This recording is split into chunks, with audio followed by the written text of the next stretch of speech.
Mga kapaglaom, maayong buntag kaninyong tanan. Ang atong hilisgutan karong Pebrero 12, giuluhan og ang dili masukod nga bahandi. Ang atong teksto makita sa Mateo 13:45 taman sa 46. Usab ang gingharian sa langit sama sa usa ka magpapatigayon nga nangitag mga hamiling mutya. Og sa pagkakaplag niya sa usa ka mutya nga bililhon kaayo, milikaw siya og gipamaligya niya ang iyang tanang kabtangan og iyang gipalit kadto.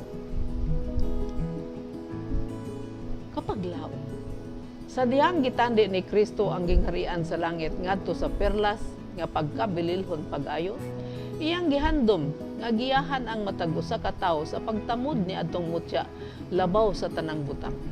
Ang pag-angkon sa perlas nagakahulugan sa pagbaton kag Kristo ingon nga usa ka personal nga manluluwas, usa ka simbolo sa labing hataas nga bahandi.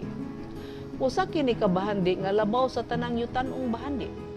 Adunay uban nga nangita og kanunay nagapangita alang sa maayong perlas apan wala nagahimog tibuok nga pagtahan sa ilang mga daotang binuhatan. Wala sila namatay sa ilang kaugalingon aron nga si Kristo mupuyo kanila. Busa, wala nila makaplagan ang bililhong perlas. Wala gayod sila mahibalo kung unsaon pagbaton sa kalinaw o pagkahiuyon diha sa kalag. Kay kung walay bugos nga pagtahan sa kaugalingon, walay kapahulayan o kalipay. Halos mga Kristohanon, apan dili bugos nga mga Kristohanon.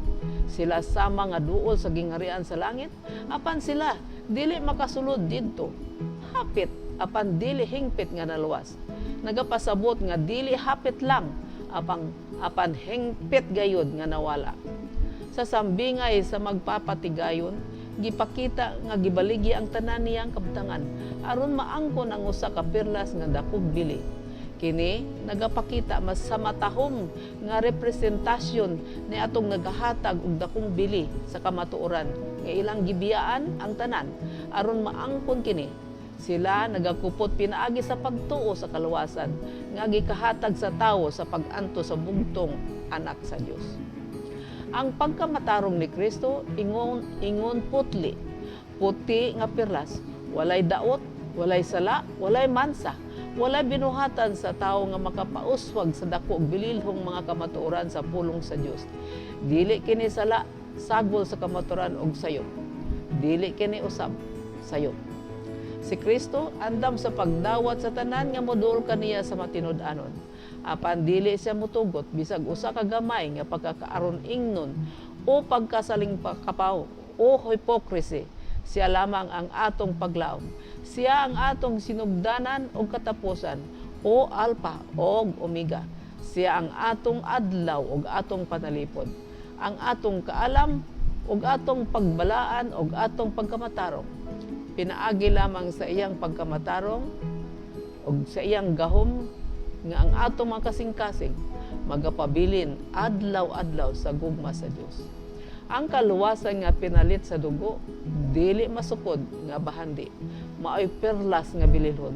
Kini mahimong pangitaon o makitaan. Apan ang tanan nga makakaplag niini, magabaligya sa tanan nga naa sa ila aron paliton kini. Kapaglaom, ang kaluwasan maoy pinakabililhong bahandi nga dapat naton angkonon. Mao kini ang bililhong perlas nga ginaisgutan sa sambingay. Kung buot nato nga maangkon kining bahadi, atong dawaton si Kristo sa bugos o kinaaya nga magtinud-anon si Kristo lamang ang tanan kanato, wag ugwa nay lain pa. Ato siyang pangitaon karon samtang siya ikaplagan pa. Magampo kita. Dios ug may gugmaon namo nga man sa langit. Salamat sa kaluwasan nga gitanyag alang sa tawo.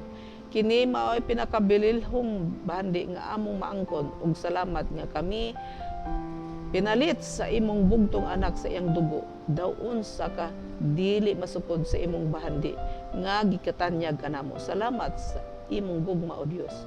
Tabangi kami nga maka-kanunayon og pangitaon ang panakabililhong bahandi alang kanamo kaluwasan sa ngalan ni Jesus. Amen.